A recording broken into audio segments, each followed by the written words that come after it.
It's always a challenge when approaching the creation of a new game.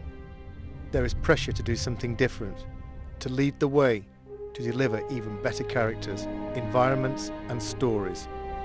Over the years with Tomb Raider, each adventure has broken new ground and taken the player to even more exotic locations and arenas. And now onto a new arena, the next generation console.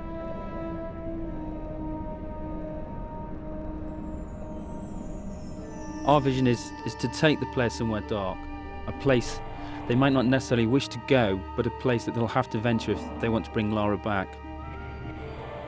This world is from the imagination, but based in reality. A dark world, a dangerous world, a world that reflects the change in Lara. It will be a new experience, one that will almost be shocking to people who have played Tomb Raider in the past. From the catacombs of the Louvre to the alleys of Prague, we searched for the seedier side of life. A world that you wouldn't normally see Lara in, but a world that she has no choice but to inhabit. Like her audience, like the game's consoles themselves, Lara has grown up. Her experiences in Tomb Raider 4 have forced her to question herself. This game will ask more questions of her. It was a very conscious decision to leave out elements of Lara's story since Tomb Raider 4. Certain aspects of that story will return. It's just a matter of when and where. For the first time, Lara will have a moral choice to make. It's no longer a clear-cut case of good versus evil. This is a more complex tale which will ask more complex questions of the player. The player controls how the story develops much more than in previous Tomb Raiders. Basically, when Lara talks to a character, the player can also choose whether Lara is nice, nasty, or dismissive to another character. This game sets a new benchmark for character animation. The new consoles allow for an unprecedented level of subtlety in the way the characters can act. Some characters may betray more than their feelings. In this world, the player should look as well as listen. The advancements in game technology allow for much more complex movement from the characters.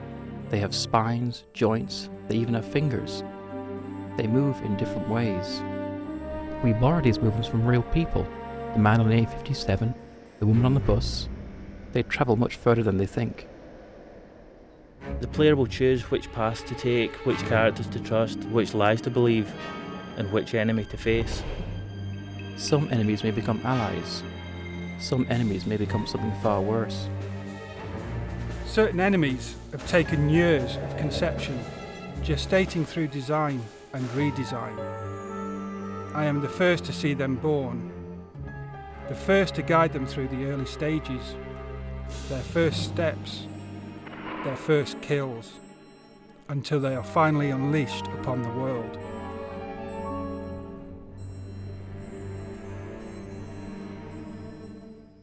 When you walk into this world, you walk into a film with multiple paths and possibilities, but one story drawing you through.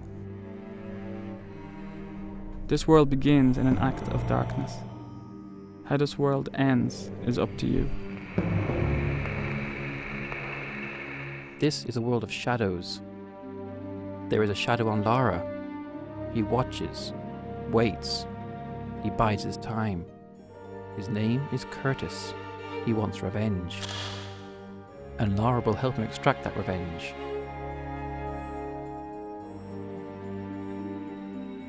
For the first time, there is another playable character in Tomb Raider. A character whose abilities combine the supernatural with the superhuman. He has a different approach to Lara, less subtle perhaps, but still effective against certain opponents.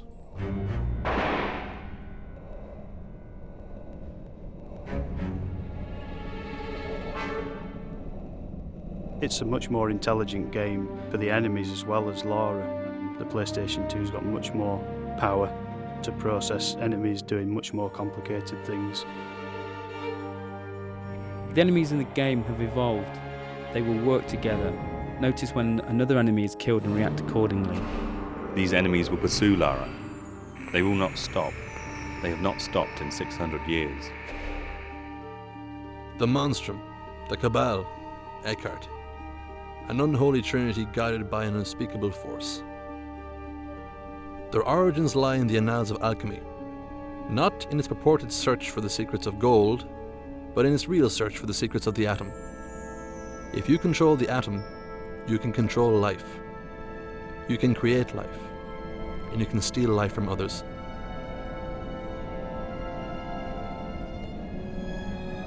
This story is very much on an epic scale, from 14th century alchemists to serial killers in modern day France.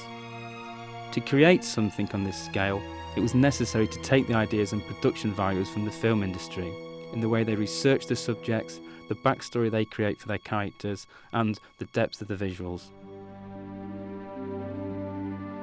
This level of production requires a total consistency of purpose. Every aspect of the game has to be in keeping with the overall concept. Every person working on the game knows that they are working on an epic, and everything they do has to reflect that, from concept to completion. For the music to match the scale of the production, we decided to use the same process that major film studios use. In this case, the London Symphony Orchestra.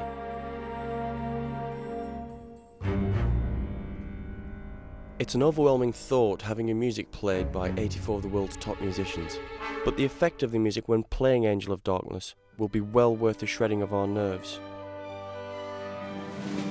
On the day of the recording, we are in the good hands of Abbey Road Studios and David Snell, the conductor.